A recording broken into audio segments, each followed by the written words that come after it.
نبی پاک علیہ السلام نے جس دنیا کو ہم بہت بڑی دنیا سمجھتے ہیں، حضور نے اس کی مثال کیا دی؟ صحیح مسلم کی حدیث ہے، دیکھیں کتنا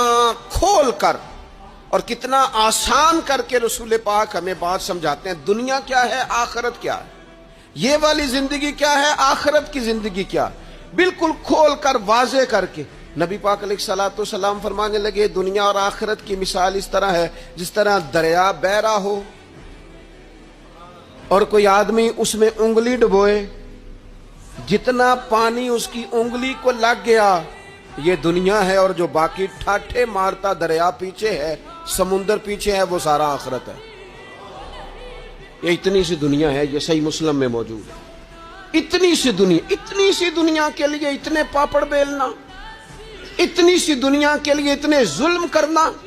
اتنی سی دنیا کے لیے اتنے حق ضائع کرنا، اتنی سی دنیا کے لیے اتنے لوگوں کے دل توڑنا، اتنے حقوق پہ ڈھاکہ ڈالنا، اتنا جبر کرنا، لوگوں کا مال کھانا، لوگوں کو تکلیف دینا، عزتیں اچھالنا، اتنی سی دنیا کے لیے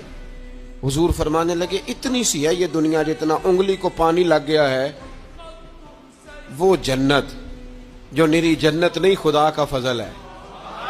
جو اللہ کی عطا ہے اپنے بندوں کے لیے۔ میرے کریم فرمانے لگے اس جنت میں وہ نعمتیں ہیں نہ کسی آنکھ نے دیکھی، نہ کسی کان نے سنی، نہ تمہارے دل پر کبھی خیال ہی گزرا ہوگا کہ ہمارا رب ہمیں یہ عطا فرمانے والا ہے۔